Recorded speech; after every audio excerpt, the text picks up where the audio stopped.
তুমি আমাকে ছেড়ে চলে গেছো, তাতে আমার কোনো দুঃখ নাই। তুমি কখনো ভেবো না যে আমি ব্যর্থ হয়েছি, বরং তুমি যাওয়ার পরে আমি এই শিক্ষা পেয়েছি যে নারীরা কখনো এক পুরুষে আসক্ত নয়।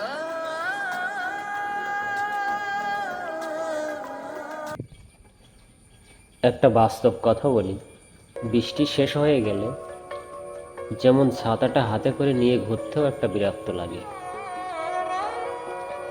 তেমনি কিছু মানুষের কাছে তাদের প্রয়োজন ফুরাইয়া গেলে ঠিক ততটাই বিরক্ত লাগে।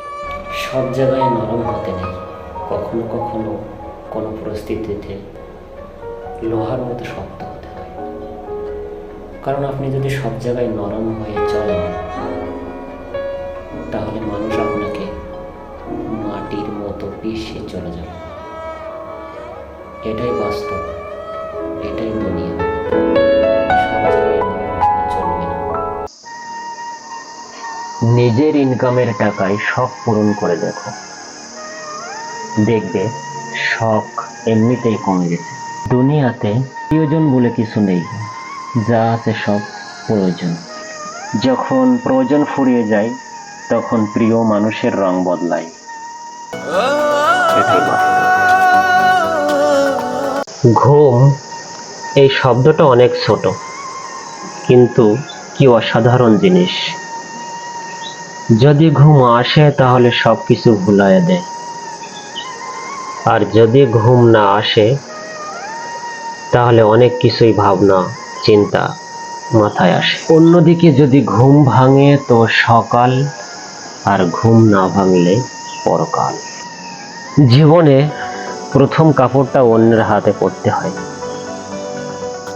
আর জীবনের লাস্ট মুহূর্তে অর্থাৎ শেষ কাপড়টা অন্যের হাতে পড়তে হয়।